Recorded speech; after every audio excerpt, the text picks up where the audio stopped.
Traumatic brain injury it's a very big topic. सबसे पहले बात कर लेते हैं Cushing triad that include bradycardia, hypertension and irregular breathing pattern. इसके बाद में यह है जीसीएस। जीसीएस के अंदर तीन कंपोनेंट होते हैं, आइज़ होती है, वर्बल कंपोनेंट होते हैं और मोटर कंपोनेंट होते हैं।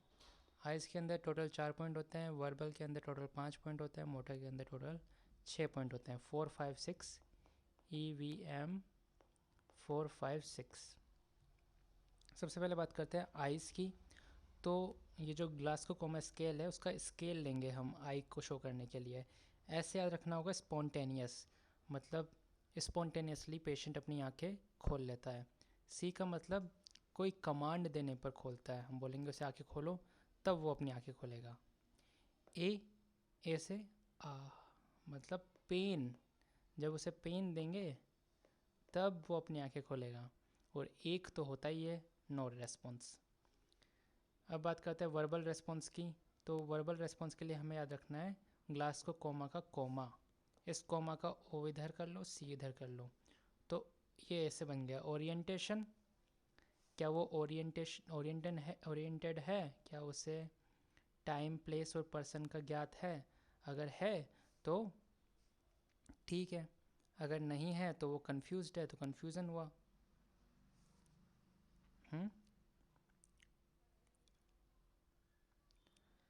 अगर वो फिर एम आता है, MCBC मतलब इनएप्रोप्रिएट वर्ड्स के साथ हम बता रहा है।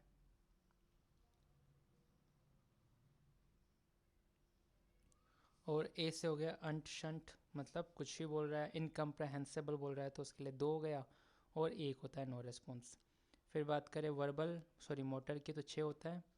तो इसको हमें ये याद रखना है, ओ लवली वाइफ। ओ से याद रखना है ओबे क्या कर रहा है, वो ओबे कर रहा है कमांड, तो 6 है।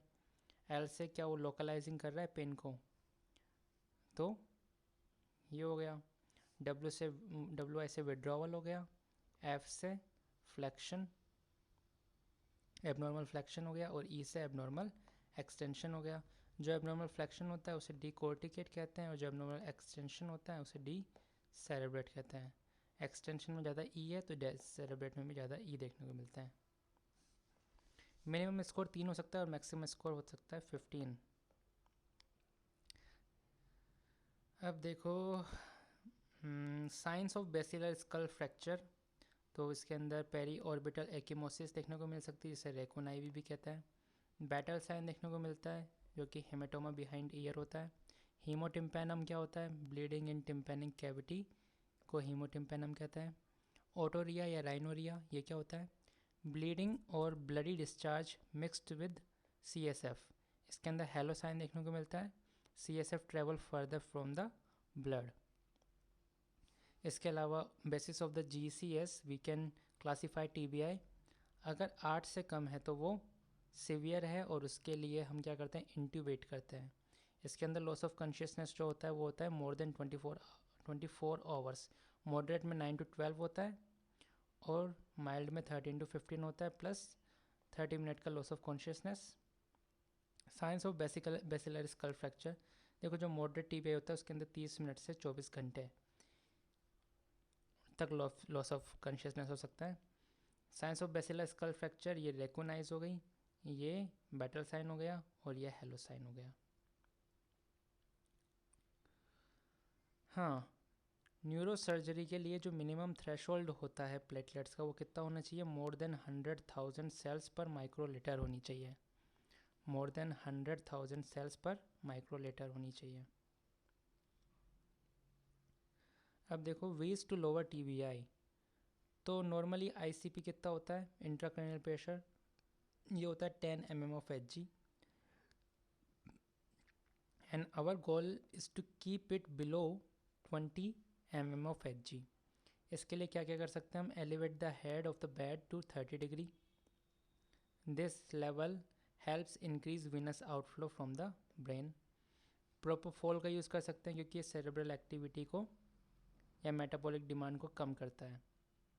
However BP should be monitor because propofol can cause hypotension. इसके अलावा partial pressure of carbon dioxide, अगर इसको कम किया जाए तो ये भी बेनिफिशियल होता है आईसीपी को डिक्रीज़ करने में. But the goal is to have a PaCO2 level between 35 to 45 mm of Hg. इसके अलावा EVD, external ventricular drain which can remove CSF. इसके अलावा ऑस्मोटिक डायूरेटिक हो सकती है जैसे कि मैनिटोल हो गया या हाइपरटोनिक सेलिन हो गया. अगर आईसीपी इन सभी मेडिकल मेथड से रिफ्रैक्ट रही है तो न्यूरोसर्जिकल इंटरवेंशन किया जा सकते हैं जैसे कि बरहॉल ट्रेफिनेशन हो गया या डीकम्प्रेसिव क्रेनियोटोमी हो गई.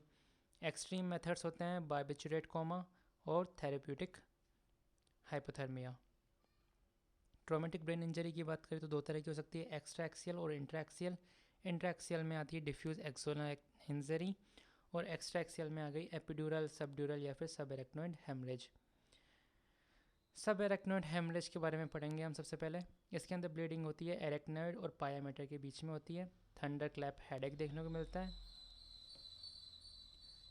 सिम्टम्स ऑफ इंक्रीज्ड आईसीपी देखने को मिल सकते हैं. सीजर देखने को मिल सकता है. न्यूकल रिजिडिटी देखने को मिल सकता है. अब ये देखो स्पॉन्टेनियसली भी हो सकता है. सब एरेक्नोइड हेमरेज कैसे हो सकता है? बिना ट्रॉमा के, due to rupture of aneurysm called berry aneurysm, जो कि मोस्ट कॉमनली अराइज होता है anterior half of circle of Willis से. या फिर जेनेटिक डिसऑर्डर्स होते हैं जैसे कि मार्फन सिंड्रोम होता है, वो प्रीडिस्पोज कर देता है to have a berry aneurysm.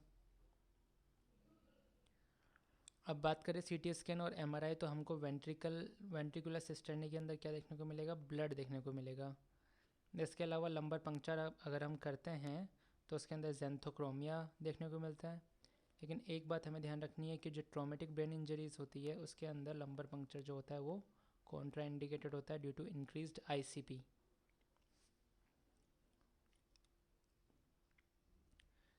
Repair किससे करेंगे? सर्जिकल क्लिपिंग या फिर एंडोवेस्कुलर कोइलिंग. कॉम्प्लिकेशन की बात करते हैं सब एरेक्नोइड हेमरेज की, तो पोस्ट ट्रोमेटिक वेसोस्पैज्म ऑफ सब एरेक्नोइड वेसल्स देखने को मिल सकता है जो कि 2 से 2 वीक के बाद में देखने को मिलता है. It can cause cerebral ischemia. इसका ट्रीटमेंट होता है calcium channel blocker, specifically nimodipine देते हैं. ठीक है. और कॉम्प्लिकेशन क्या हो सकती है? हाइड्रोसेफलस हो सकती है due to increased ICP. Electrolyte imbalances देखने को मिल सकते हैं जैसे कि हाइपोनेट्रीमिया हो गया, SIADH हो गया या फिर सेरेब्रल साल्ट वेस्टिंग हो गई.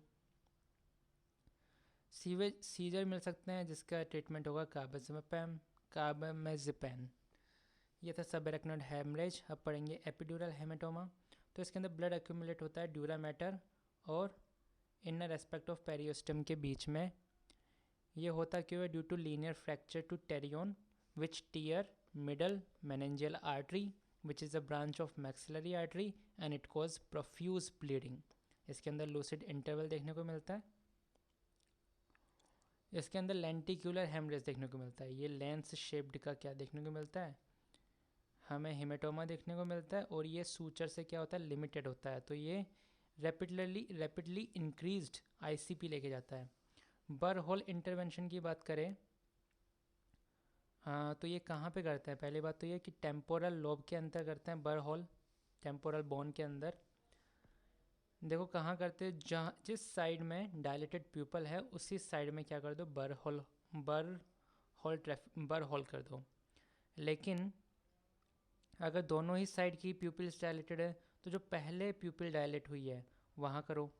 मान लो कि दोनों ही साइड की प्यूपिल डायलेटेड है और तुमको पता भी नहीं कि पहले किस साइड की डायलेटेड हुई है, तो हम देखते हैं कि कहाँ पर एक्सटर्नल ट्रॉमा के क्लूज़ देखने को मिलते हैं तो वहीं कर दो.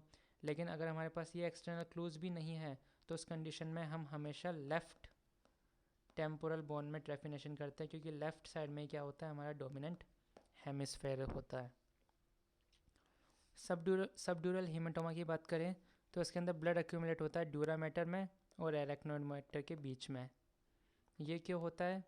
इसमें ब्लीडिंग सोर्स होता है ब्रिजिंग वेंस जो कि बहुत ही वल्नरेबल होती है to rapid acceleration and deceleration जो कि देखने को मिलता है हमको कार क्रैशेस के अंदर.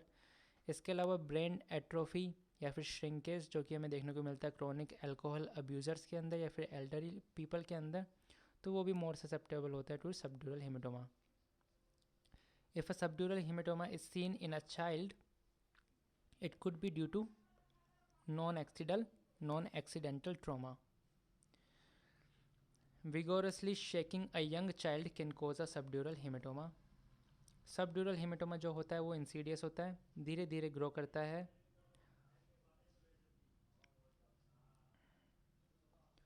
हेमीपरेसिस देखने को मिल सकता है, कॉग्निटिव इम्पेयरमेंट देखने को मिल सकता है, सीजर देखने को मिल सकता है. ये सब क्या है, इंक्रीज्ड आईसीपी ये सब चीज़ें करवा देती है.